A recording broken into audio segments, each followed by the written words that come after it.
দেখুন, ওনার সব রকম টেস্ট করাতে হবে, ইমিডিয়েটলি অপারেশনও করতে হতে পারে, অনেক টাকার প্রয়োজন হবে। আমার মাকে বাঁচান ডাক্তার সাহেব, যত টাকা লাগে আমি ব্যবস্থা করব।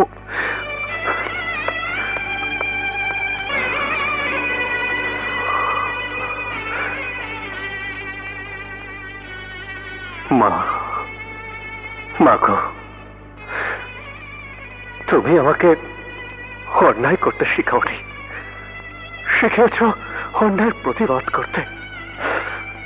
কিন্তু মা, এই দুনিয়াতে শুধু টাকা দরকার মা, টাকা ছাড়া আজ তোমাকে বাঁচাতে পারবো না। শুধু শুধু তোমাকে বাঁচানোর জন্য মা, শুধু তোমাকে বাঁচানোর জন্য আজ আমি অন্যায়ের পথে পা বাড়ালাম মা।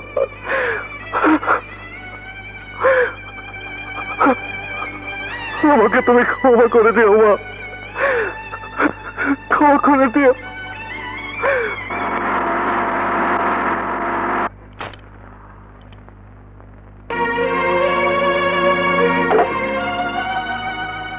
তোমার মায়ের অবস্থা বোধহয় আশঙ্কাজনক। জি জাফর, স্যার, টাকাগুলো ওকে দাও।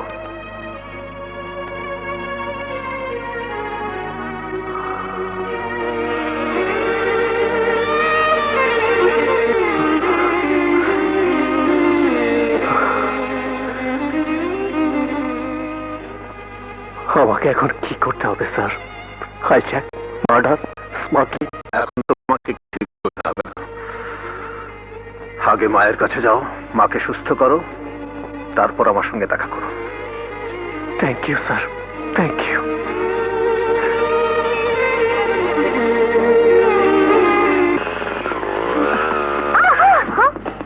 আপনি হেঁটে যাচ্ছেন কেন? আপনার গাড়ি কোথায়? আপনার থানায়। মানে? গাড়ির কাগজপত্র নাকি আপ টু ডেট না, তাছাড়া আমার ড্রাইভিং লাইসেন্সও ছিল না। Good, very good. তাহলে তো গাড়ি থানাতেই যাবে। শুনুন, আমাকে একটু লিফট দেবেন? আমার এক আত্মীয়র ভীষণ অসুখ, তার কাছে এক্ষুনি যেতে হবে। কোথায়? আপনার থানার কাছেই। উঠুন। আরে আরে আরে, এভাবে ধরেছেন কেন? কাঁধে হাত রাখুন, কাঁধে।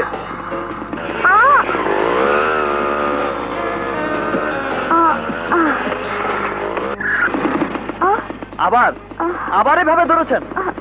আমার ভয় করে। নামুন, নামুন বলছি।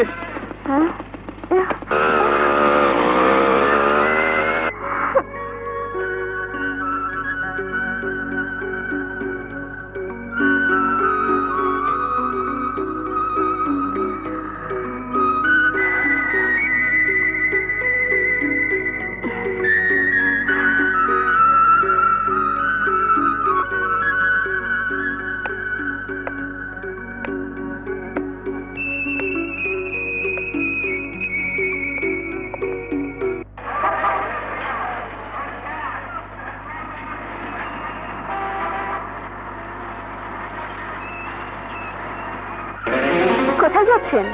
কাজে। গাড়িতে উঠুন।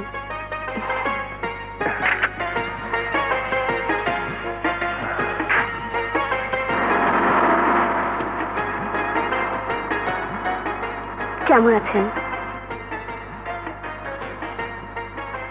ভালো না। কেন? রাতে ভালো ঘুম হচ্ছে না। আমিও ইদানিং ভালোভাবে ঘুমোতে পারছি না। কেন? আপনার ঘুম হয় না কেন?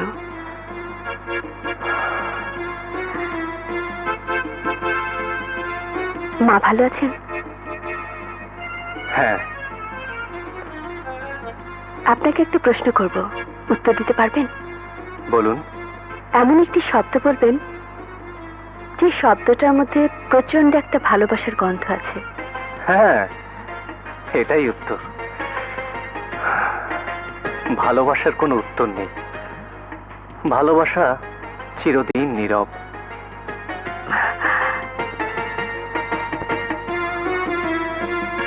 এখানে গাড়িটা থামান, আমি নেমে যাব। আমার একটা কাজ আছে।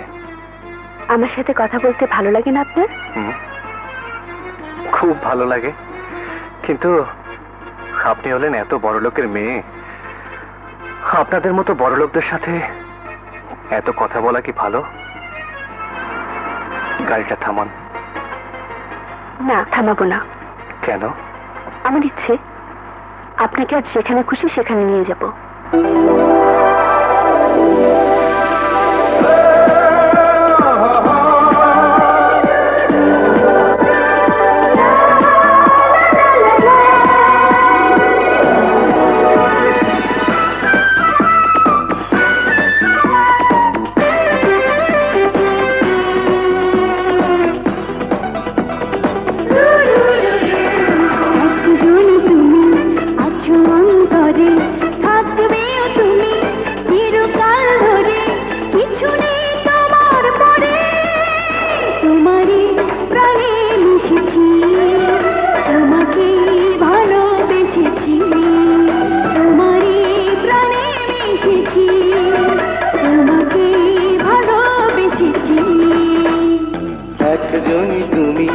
আছো অন্তরে, থাকবেও তুমি চিরকাল ধরে, কিছু নেই তোমার পরে, তোমারই প্রাণে মিশেছি, তোমাকে ভালোবেসেছি।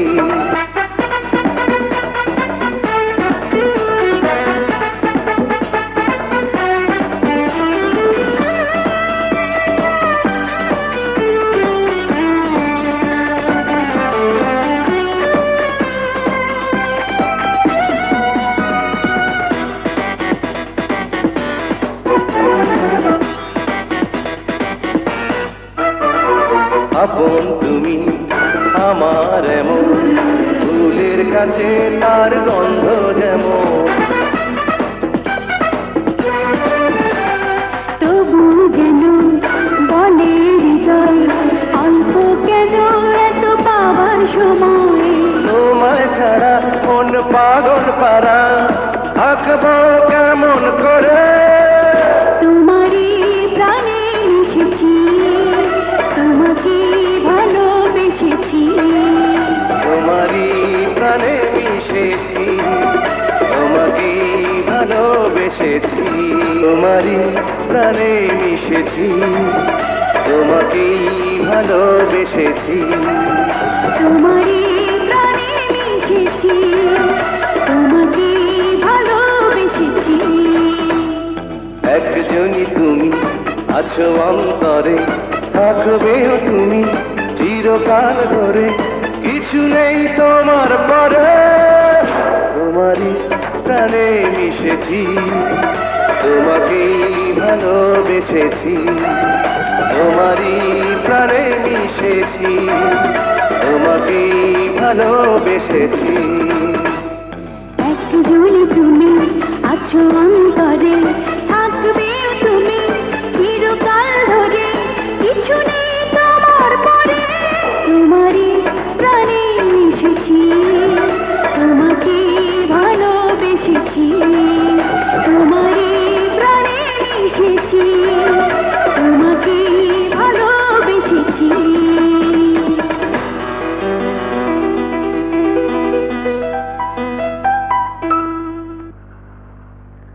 তোমার মায়ের অবস্থা এখন কেমন? অপারেশনের পর এখন অনেকটা ভালো। Good, very good. এখন আমাকে কি করতে হবে স্যার? তোমাকে একটা অপারেশনে যেতে হবে। কোথায়? আমার লোক তোমাকে সব বুঝিয়ে দেবে। Okay, good luck.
Hello, Shawkat Mirza. হ্যাঁ ভাই বলছি। শোনো, তুমি হেরোইন দিয়ে যে টাকা নিতে চেয়েছিলে, সেই টাকা আর হেরোইন এখন আমার কাছে। কি? কে তুমি? খুব শীঘ্রই তোমার সাথে আমার দেখা হবে, আর দেখা হলেই দেখতে পাবে আমি কে। বাই। শোনো ইয়াংম্যান, তুমি কাল গুলশানে যাবে। শওকত মির্জার একমাত্র মেয়ে মিতুকে যেভাবেই হোক আমার কাছে তুলে নিয়ে আসবে। Road number 71, house number 59। ওকে।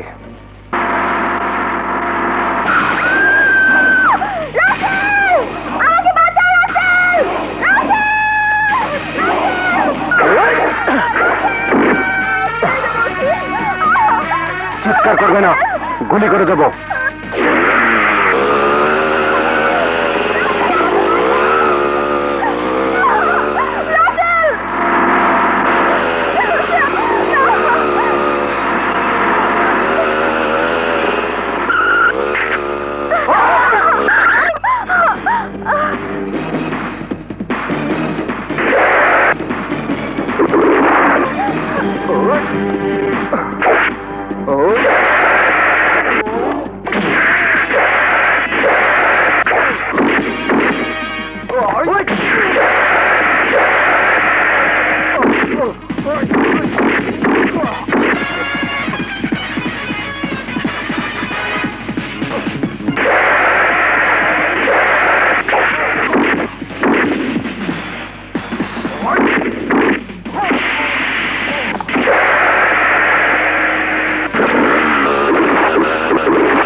প্রথম দিনই আপনাকে আমার ভালো লেগেছে, আমি আপনাকে ভালোবেসেছি। আমার ভালোবাসায় কোনো পাপ নেই, আমার ভালোবাসায় কোনো পাপ নেই।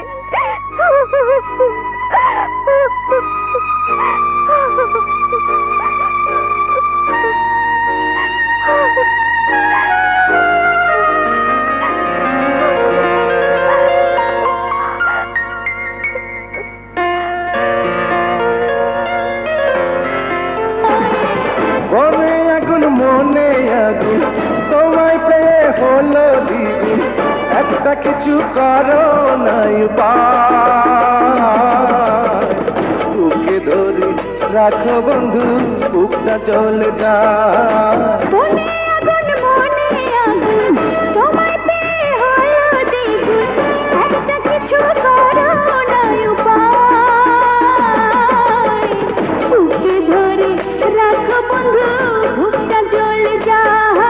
তুমি ছাড়াই আমি ছাড়া কেউ কোথাও নাই, দোষ দিও নাই একটু যদি মন্দ হয়ে যায়। এমনি গহীন নিরালাতে সাথী হয়ে দিনে রাতে, আরো আপন করো না আমার। বুকে ধরে রাখো বন্ধু, বুকটা জ্বলে যায়। বুকে ধরে রাখো বন্ধু, বুকটা জ্বলে যায়। না, কোন রকম ব্যর্থতার কথা আমি মেনে নিতে পারি না। সামান্য একটা মেয়েকে তুমি তুলে আনতে পারলে না। আমার কোনো কাজে যদি কেউ ব্যর্থ হয়, আমি তাকে দুনিয়ার আলো বাতাস থেকে মুক্ত করে দিই। পাগলা কুকুরের মতো আমি তাকে গুলি করে হত্যা করি। আমার জীবনে আমি একবার ব্যর্থ হয়েছি, আর সেই ব্যর্থতার মাসুল দিতে গিয়ে কি হয়েছিল জানো? আমার সুখের সংসার ভেঙে চুরমার হয়ে গেছে। Sir, quite please. পরাজিত কোনো মানুষের কথা আমি শুনতে চাই না। তুমি একজন গরিব মায়ের ছেলে, শিক্ষিত, ভদ্র। এবারের মতো তোমাকে ক্ষমা করে দিলাম। ইউ ক্যান গো নাও।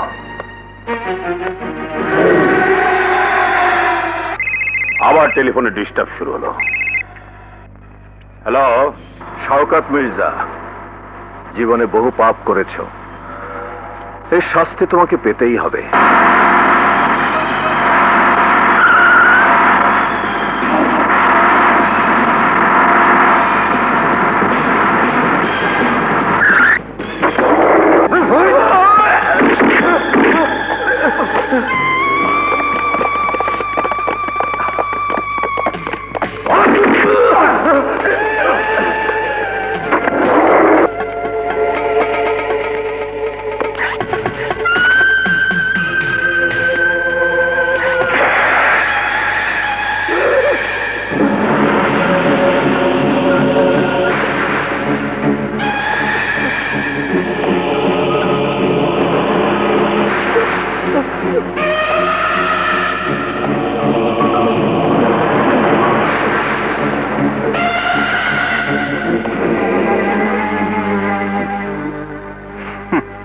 শওকত, চিনতে পেরেছিস যাকে তুই 20 বছর আগে মিথ্যে খুনের আসামি বানিয়েছিলি?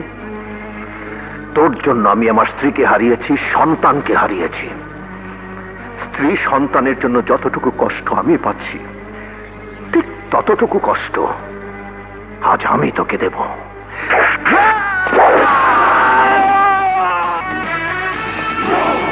শোন, যেদিন তোর এই কাটা হাতের ঘা শুকিয়ে যাবে, সেদিন তোর আরেকটি হাতও আমি এমনি ভাবে কেটে ফেলব। কেন জানিস? তুই যেন তোর একমাত্র মেয়েকে আর কোনোদিন বুকে জড়িয়ে আদর করতে না পারিস।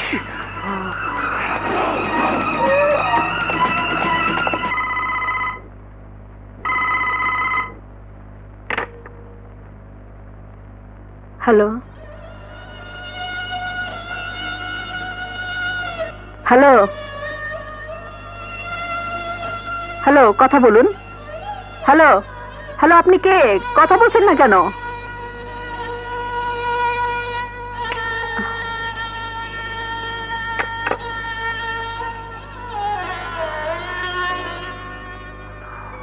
মা, মাগো, তুমি কেমন আছো? আমি কেমন আছি জানতে চাইছো? ভালো না, ভালো থাকতে আমি পারি না, কারণ আমি আমার স্ত্রীকে হারিয়েছি। আমার সন্তান কোথায় আছে জানি না। আরে সব কিছুর জন্য তুমি দায়ী।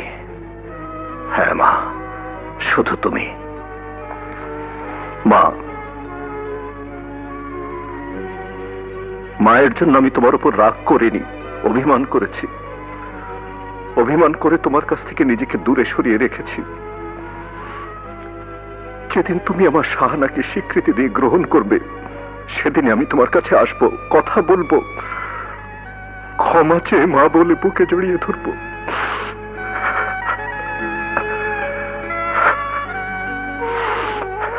মা, তুমি দোয়া করো আমি যেন আমার স্ত্রী সন্তানকে ফিরে পাই। হ্যাঁ মা, তুমি দোয়া করো।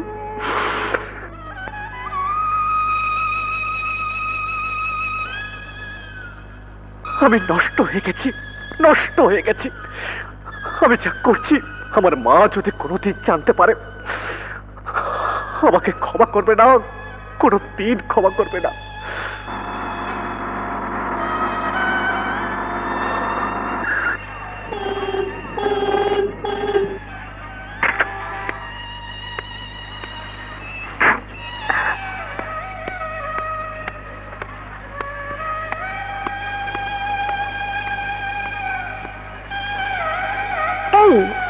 এই রানা, আমি হর্ন দিচ্ছি, তুমি শুনতে পাচ্ছ না? চলো। আমার মনটা আজ ভালো নেই উর্মি, কোথাও যেতে ইচ্ছে করছে না। কি হয়েছে?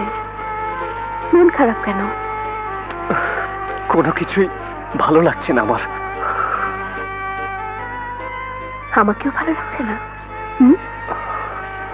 বলো, ভালো লাগছে না? আরে পাগলি, তুমি আছো বলেই তো আমি এখনো বেঁচে আছি। তোমার সব ভাবনা শেষ করে দেবো কাল।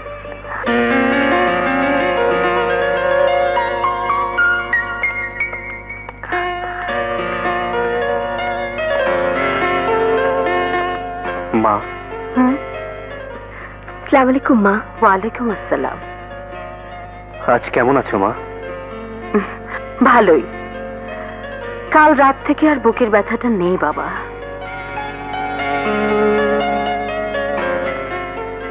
ও কে রে বাবা? ওর নাম উর্মি। কতদিন যাবত তোর সাথে পরিচয়? এই তো কিছুদিন হলো। কই, আমাকে তো কিছু বলিসনি।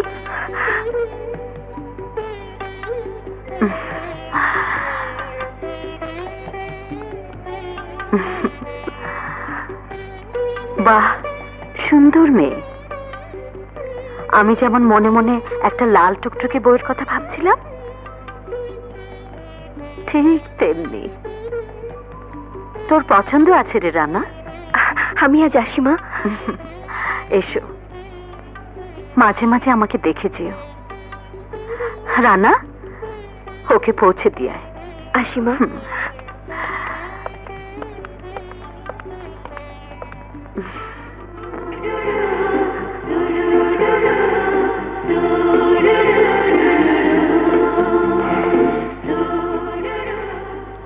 আজ তোমার হলো কি?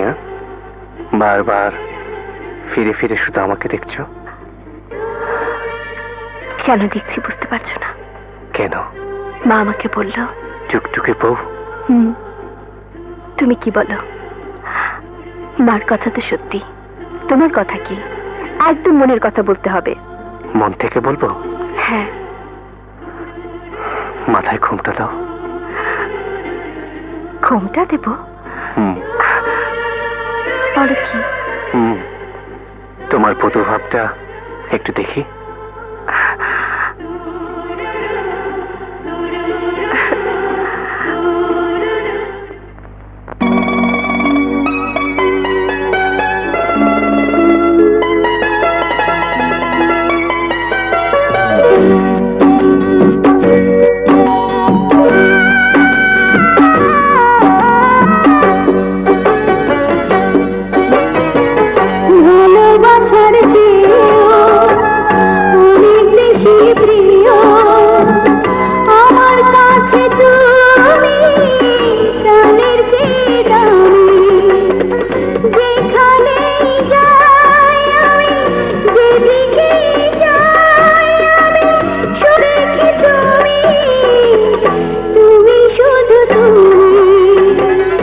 ভালোবাসার চেয়েও অনেক বেশি প্রিয় আমার কাছে তুমি, প্রাণের চেয়ে দামি।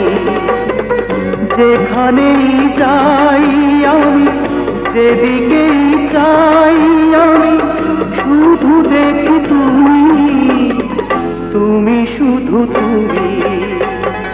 ভালোবাসার চেয়েও অনেক বেশি প্রিয় আমার কাছে তুমি, প্রাণের চেয়ে দামি।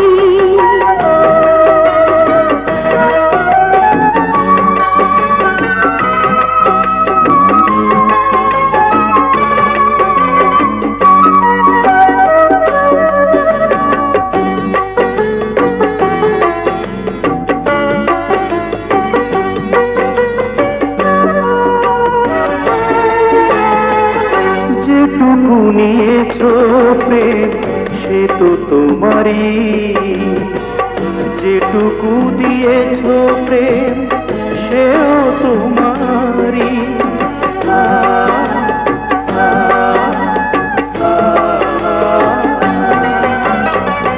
যেটুকু নিয়েছো প্রেম তোমারই, যেটুকু দিয়েছো প্রেম সেও তোমারই। যেই গান গাই আমি, যার পথ চাই আমি, সে তো দেখি তুমি, তুমি শুধু তুমি। ভালোবাসার চেয়েও অনেক বেশি প্রিয় আমার কাছে তুমি, প্রাণের চেয়ে দামি।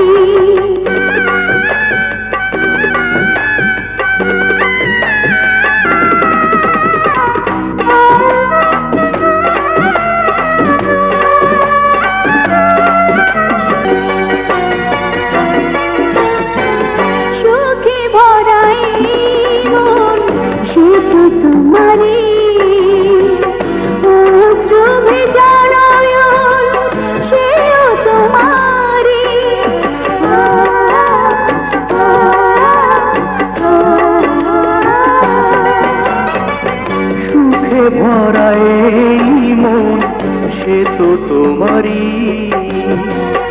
অশ্রু ভেজা নয়ন সেও তোমারি যার কাছে ঋণী আমি অচেনা চিনি আমি সেটা দেখি তুমি ভালোবাসার চেয়েও অনেক বেশি প্রিয় আমার কাছে তুমি প্রাণের চেয়ে দামি যেখানেই চাই আমি যেদিকেই চাই আমি শুধু দেখি তুমি তুমি শুধু তুমি ভালোবাসার চেয়েও অনেক বেশি প্রিয় আমার কাছে তুমি প্রাণের চেয়ে দামি যেখানেই যাই আমি যেদিকেই যাই আমি শুধু দেখি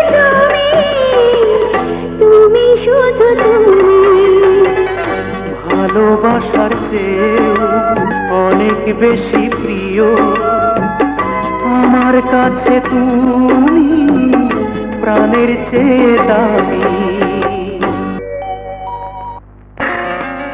এসো বসো, আমি বাবাকে ডেকে আনছি। ঠিক আছে। রানা, আমার বাবা কিন্তু খুব স্মার্ট, সেইভাবে কথা বলুন। ওকে ওকে।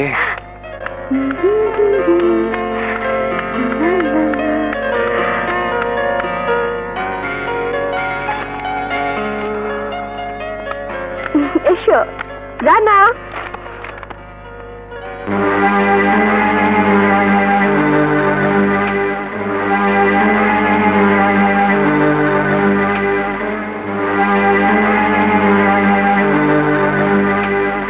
এসো বাবা, পরিচয় করে দেই। রানা। বাবা, বাবা এই হলো রানা। ওর কথাই তোমাকে আমি বলেছি, হ্যান্ডসাম, ব্রিলিয়ান্ট। আর রানা, হ্যাঁ, এই হচ্ছেন আমার সুইট বাবা। আসসালামু আলাইকুম স্যার। ওয়ালাইকুম আসসালাম। বাবাকে তুমি স্যার বললে? ও নো, আর কখনো স্যার বলবে না।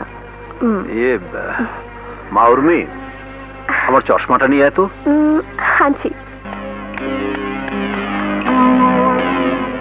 রানা, আমি আমি বাড়িতে কথা বলতে চাই না, তুমি কাল অফিসে এসো।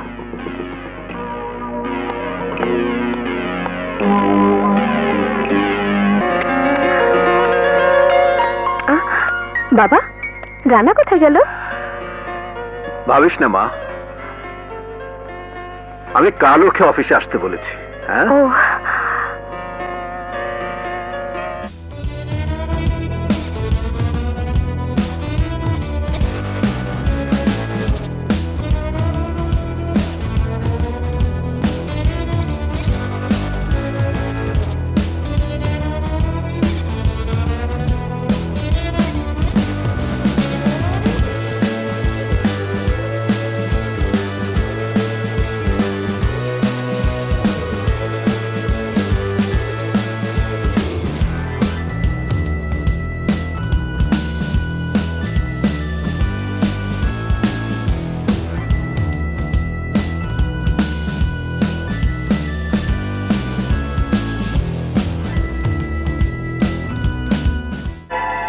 আমার সমস্ত বিষয়বস্তু তোমার জানা আছে, কে আমি, কে আমার পেশা। আমি যে কোনো মুহূর্তে যে কোনো মানুষকে হত্যা করতে পারি, তোমাকে আমি সেইভাবে তৈরি করেছি। আর তাই তোমার মতো একজন ক্রিমিনালের হাতে আমার মেয়েকে আমি তুলে দিতে পারি না। অবাক হচ্ছ? অবাক হচ্ছে? হ্যাঁ, না, আমার মতন একজন সৎ ছেলেকে আমার দারিদ্রতার সুযোগ নিয়ে আপনি আমাকে ক্রিমিনাল বানিয়েছেন। এই অন্ধকার পথ বেছে নেবার আগে তুমি কি ভাবনি অনেক ঝড় তোমার উপর দিয়ে বয়ে যেতে পারে? তুমি কি ভাবনি সামাজিক জীবনে আমাদের কোনো ঠাঁই নেই, আইন আমাদেরকে কোনোদিন ক্ষমা করবে না? ভাবনি? না, আমি ভাবিনি। আমি ভেবেছিলাম আপনি আমার অভিভাবক, অন্যদাতা। দোষগুণ থাকলেও আপনার ভিতর মানবতা আছে। কিন্তু দিনের পর দিন আপনি আমাকে দিয়ে যেসব জঘন্য অপরাধ করিয়েছেন, কোনো মানুষই তা করতে পারে না। আপনার এই সুন্দর চেহারার ভেতর যে একটা কুৎসিত রকিব চৌধুরী লুকিয়েছিল তা আমার জানা ছিল না। Stop for God sake. শুধু তুমি কেন, এই পৃথিবীর কেউ জানে না আমার এই বুকের ভেতরে ভয়ানক একটি আগুন দাবানলের মতো দিন রাত দাও দাও করে চলছে। ঠিক তোমার মতো রানা, তোমার মতো। তোমার মা যখন মৃত্যুশয্যায়, সেই মুহূর্তে তুমি আমার সাহায্য পেয়েছ, কিন্তু আমি কারো কোনো সাহায্য পাইনি। শোনো, আমার স্ত্রী যখন প্রসব ব্যথায় ছটফট করছিল, আমি তখন কারো সাহায্য পাইনি। আমি চোর হয়েছি, ধরা পড়েছি, জেল খেটেছি, বিনা অপরাধে খুনের আসামিও হয়েছে। স্ত্রী আর সন্তান হারিয়ে আইন নিজের হাতে তুলে নিয়ে ক্রিমিনালের খাতায় নাম লিখিয়েছি, অন্ধকার জগৎ বেছে নিয়েছি। আমি বড় একা, এখানে আমার কেউ নেই। রানা, আমি যেদিন মারা যাব সেদিন আমার জন্য যে কেউ কাঁদবে এমন কোনো আপনজনও নেই আমার। আছে শুধু একটি মেয়ে, উর্মি। আর আমার সেই উর্মির দিকে হাত বাড়িয়েছ তুমি। যে উর্মি আমার এই অন্ধকার জীবনের একমাত্র আলো, সেই আলো তুমি নিভিয়ে দিতে চাইছো রানা। কেন আপনি ভুল বলছেন? ওই ওই উর্মি নামের আলোটুকুই তো আমার ভালোবাসা, আর আমি তার ভালোবাসার আলোতে বেঁচে থাকতে চাই। আপনি আপনি দয়া করে আমাদের পথের বাধা হয়ে দাঁড়াবেন না। অন্য কেউ যদি আমার চোখের উপর এভাবে চোখ রেখে কথা বলতো, আমি তার চোখ উপড়ে ফেলতাম। আর যে কণ্ঠে তুমি আমার সাথে কথা বলছো, সেই কণ্ঠ আমি চিরতরে স্তব্ধ করে দিতাম। কিন্তু কেন যে আমি কিছুই করতে পারছি না? কেন কেন? স্যার, ভালোবাসা কোনোদিন কোনো কিছুকে ভয় পায় না, এমনকি মৃত্যুকেও না।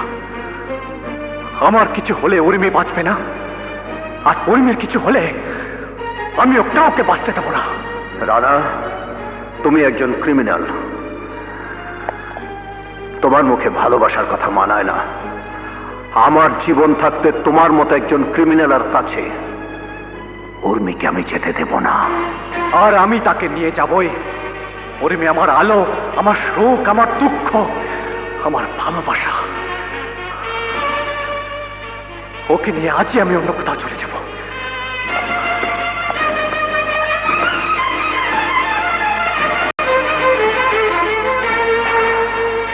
জাফর, জাফর! স্যার, রানা আমার বাড়ির ত্রিসীমানায় যাবে না।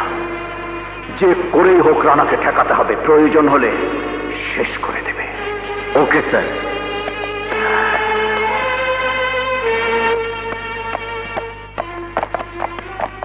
দাও, বসের অর্ডার। তুমি আর এ বাড়িতে ঢুকতে পারবে না। আজ আমাকে আটকাবে? পৃথিবীতে এমন কেউ নেই। সরে দাঁড়াও।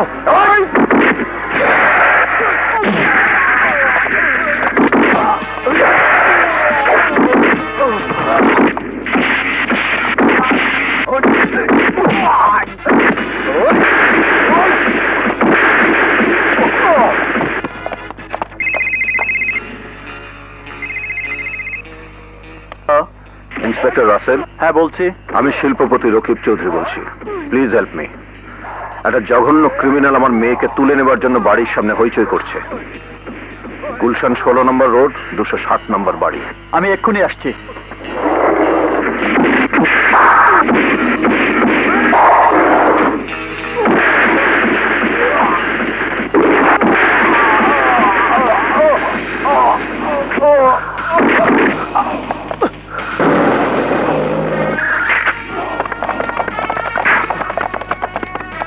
ইন্সপেক্টর সাহেব, এই ক্রিমিনালটা আমাদের মালিকের মেয়েকে তুলে নিয়ে যাওয়ার জন্য এসেছিল। আমরা বাধা দিয়েছি বলে আমাদের একজনকে গুলি করে মেরে ফেলেছে। মিথ্যে কথা, সব মিথ্যে কথা। আমি গুলি করিনি, আমি কাউকে গুলি করিনি। হাতে পিস্তল, লাশ পড়ে আছে সামনে, তারপরে বলছে গুলি করেনি।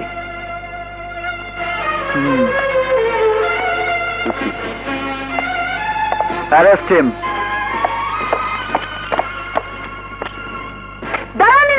ইন্সপেক্টর, ইন্সপেক্টর, ওকে অ্যারেস্ট করছেন কেন? উনি খুন করেছেন। না, মিথ্যা কথা উর্মি, আমি কাউকে খুন করিনি। আমার অপরাধ, আমি তোমাকে ভালোবাসি, আর তোমার বাবার তা সহ্য হয়নি। ষড়যন্ত্র করে আমাকে খুনের আসামি বানিয়ে ফাঁসিয়ে দিয়েছে। মুভ।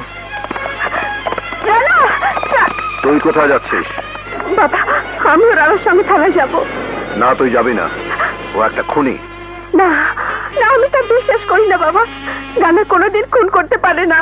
আমি ওকে চিনি। সব মিথ্যে, সব ষড়যন্ত্র। বাবা, বাবা, তুমি আমার রানাকে বাঁচাও, আমার রানাকে বাঁচাও, আমার রানাকে তুমি বাঁচাও বাবা। অসম্ভব, আমার ছেলে খুন করতে পারে না, খুন করতে পারে না। না, দুনিয়ার সমস্ত মানুষ চিৎকার করে বললো আমি বিশ্বাস করব না। শান্ত হন মা, শান্ত হন। মা, আপনি অসুস্থ, চিৎকার করবেন না মা, প্লিজ চিৎকার করবেন না। তুমি তুমি শুধু বলো আমার রানা কোথায়? থানায়। আপনারা কোথায় যাচ্ছেন? রানার কাছে। রানাকে আমি একবার দেখবো।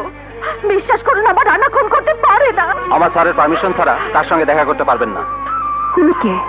ইন্সপেক্টর রাসেল চৌধুরী। রাসেল? উনি এখন কোথায় আছেন? বাসায় গেছেন। বাসায়? উর্মি, তুমি এখানে থাকো মা, এখান থেকে যেও না, আমি আসছি।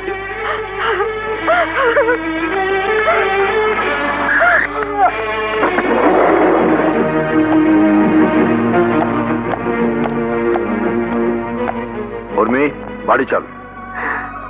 তুমি শুধু আমার সুখের কথা ভাবো, আমি আর তা বিশ্বাস করি না। তুমি যদি আমার সুখে চাইতে, তাহলে তোমার একটি বার ভাবা উচিত ছিল আমি যাকে ভালোবাসি, যাকে আমি আমার জীবনের সুখ শান্তি ভেবেছি, সে আসলেই খুন করেছে নাকি শুধু ষড়যন্ত্র? বলো, একটি বারোকে ভেবেছিলে? বলো, উত্তর দাও। আমি কিছুই বলতে চাই না। আমি শুধু জানি ও একটা খুনি, ক্রিমিনাল। তুমি কি ওকে খুন করতে দেখেছো? বলো, উত্তর দাও। বলো, তুমি ওকে খুন করতে দেখেছো? তোমার নীরবতাই বলছে তুমি ওকে খুন করতে দেখোনি।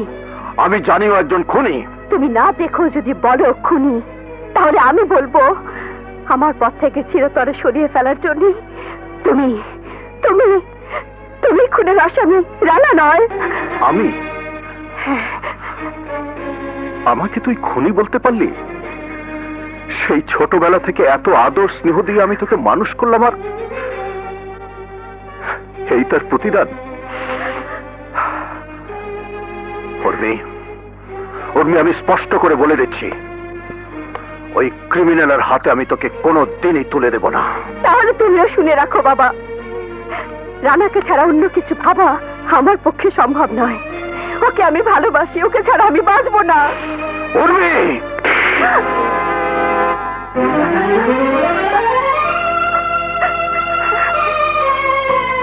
বাবা, তুমি আমাকে মারলে বাবা, তুমি আমাকে মারলে। হ্যাঁ, কারণ তুই আমার মেয়ে না, তুই একজনের আমানত। আমানত? কি বলছো বাবা, কি বলছো তুমি? আমি আমি তোমার মেয়ে নই? বাবা, তাহলে তাহলে কে আমার বাবা? কে আমার বাবা?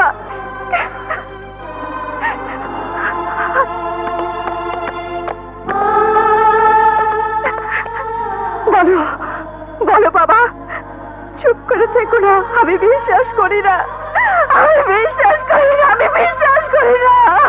আমি আমি সত্যি বলছি মা, তুই আমার মেয়ে না। এই বাড়ি, গাড়ি, ঐশ্বর্য সব তোর বাবার। আর তোর বাবার মৃত্যুর সময় আমাকে বলেছিল আমি যেন কোনোদিন তোকে দুঃখ না দেই, কষ্ট না দেই, তোকে যেন চিরকাল সুখে রাখি। কি শোনালে আমাকে? আমাকে কি শোনালে তুমি? বলো, বলো সব মিথ্যে বাবা, বলো, বলো সব মিথ্যে।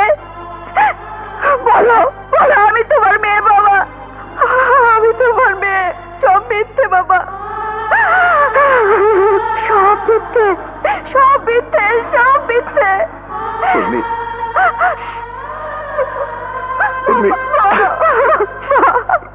আপনাকে না বলেছি চলে যেতে, এখনো দাঁড়িয়ে আছেন কেন?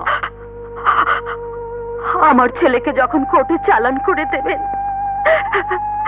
তখন একটিবার তাকে দেখে চলে যাব। ওসি সাহেব এসে দেখলে অসুবিধা হবে, এখন যান প্লিজ।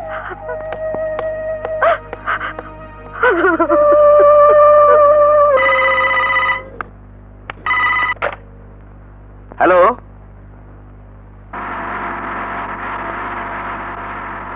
রাসেল সাহেবকে চাচ্ছেন? আপনি ধরেন, আমি দিচ্ছি। দাদু ভাই, এই থানা থেকে তোমার ফোন। হ্যালো স্যার, ওই খুনিটার মা থানার বারান্দায় বসে আছে, কিছুতেই যেতে যাচ্ছে না, খুব কান্নাকাটি করছে স্যার। এখনো রানার মা থানার বারান্দায় বসে আছে, যেতে চাইছে না? জি না স্যার, খুব কান্নাকাটি করছে। ওনাকে বলো কান্নাকাটি করলে কিছুই হবে না, তার ছেলে খুনি, খুনির সাথে তার দেখা হবে না, বলো উপর থেকে মানা আছে। সব বলেছি স্যার, তবু সে যেতে চাইছে না। তোমরা ডিউটিতে আছো না, সব ব্যাপারে আমাকে টেলিফোন করো কেন? এখন এই মুহূর্তে ওই মহিলাকে থানার এরিয়া থেকে বের করে দাও, এসব নিয়ে আমাকে আর টেলিফোন করবে না। দাদু ভাই, এত নিষ্ঠুর হয়েও না দাদু ভাই, ছেলের জন্য মা তো কান্নাকাটি করবে। থানার বারান্দায় কত মানুষই তো তোমাদের হাত পা ধরে কান্নাকাটি করে, তাকে এভাবে তাড়িয়ে দিও না দাদু ভাই। রানার মা বড় অসহায়, জনম দুঃখিনী। তুমি কি করে জানলে? তুমি কি তাকে চেনো? বলো, তুমি কি তাকে চেনো? কি হলো, চুপ করে আছো কেন? সারা জীবন তো চুপ করেছিলাম, কাউকে কিচ্ছু বলিনি, সব এই বুকের ভেতরে জমা করে রেখে দিয়েছিলাম। কিন্তু কিন্তু কিন্তু কি?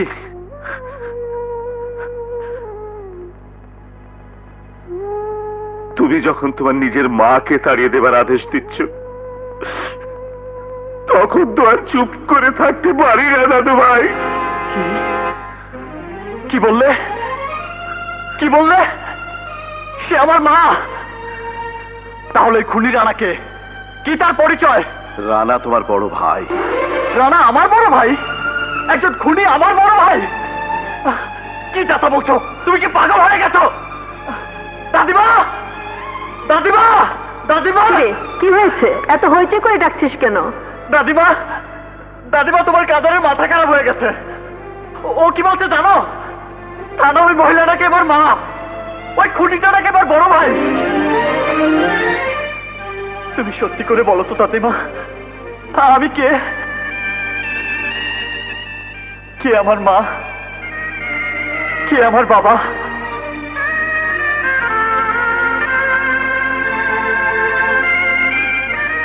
কাদের,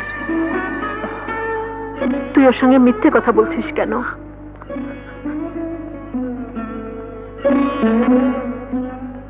রাসেল, তুই আমাদের বংশের কেউ না।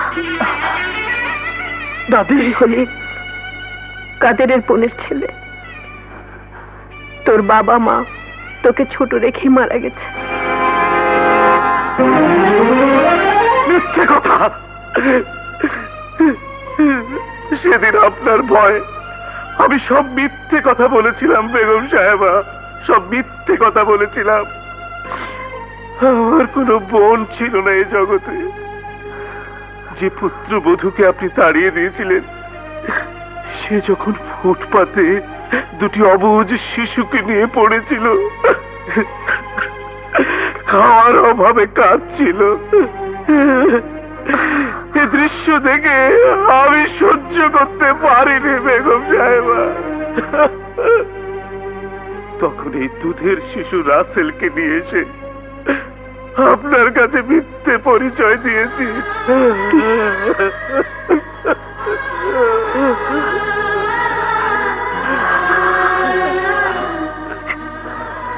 এই রাসেল আমার রকিবের ছোট ছেলে, আমার বংশের প্রদীপ। ওরে রকিব কোথায়? আমার বৌমা কোথায়? আপনার রকিবের কথা আমি বলতে পারবো না, সে নিরুদ্দেশ, কিন্তু থানার বারান্দায় বসে যে কাঁদছে সেই আপনার পুত্রবধূ। তাকেই তাড়িয়ে দেবার আদেশ দিয়েছে এই রাসেল। মা, মাগো, মাগো, সেদিন আপনার ভুলের জন্য আজ কারো সঙ্গে কারো দেখা নেই, কেউ কাউকে চেনে না। আপনার সাজানো সংসার ভেঙে চুরমার হয়ে গেছে।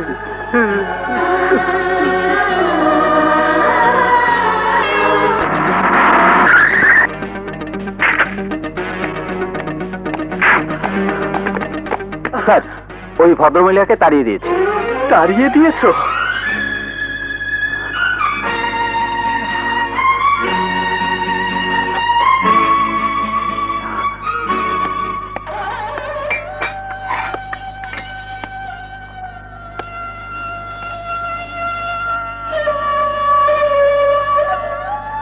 তুমি খুব ভাগ্যবান।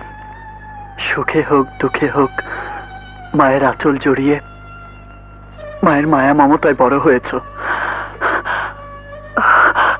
আর আর আমি এমনই একজন হতভাগ্য মানুষ, কোনদিন মায়ের আদর যত্ন পাইনি।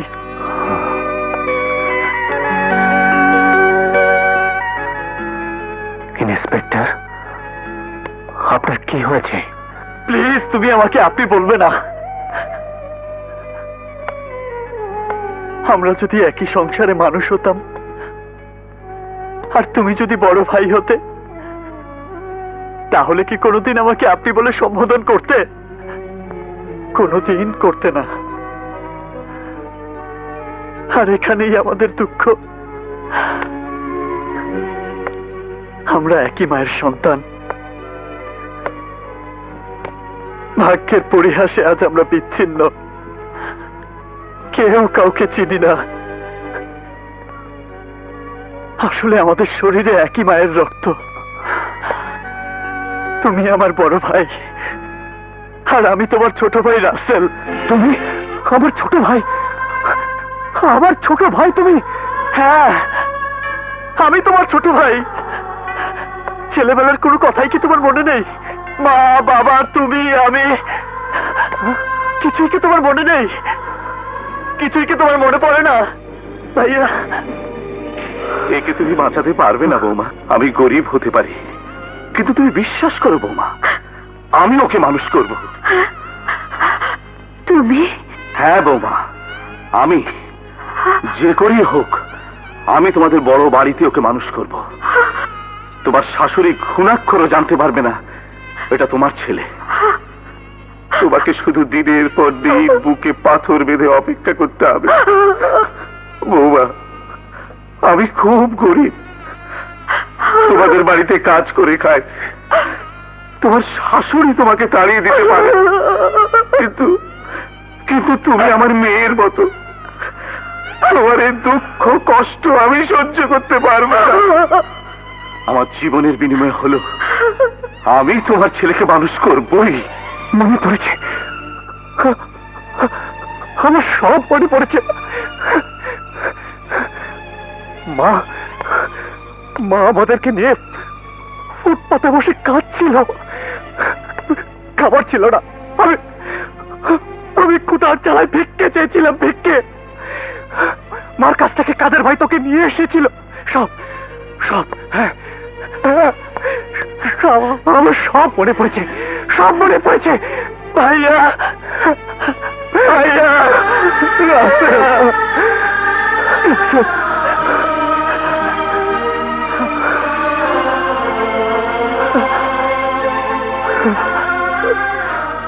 ভাইয়া, এবার তুমি আমাকে সত্যি করে বলো, আসলে কি তুমি খুন করেছো?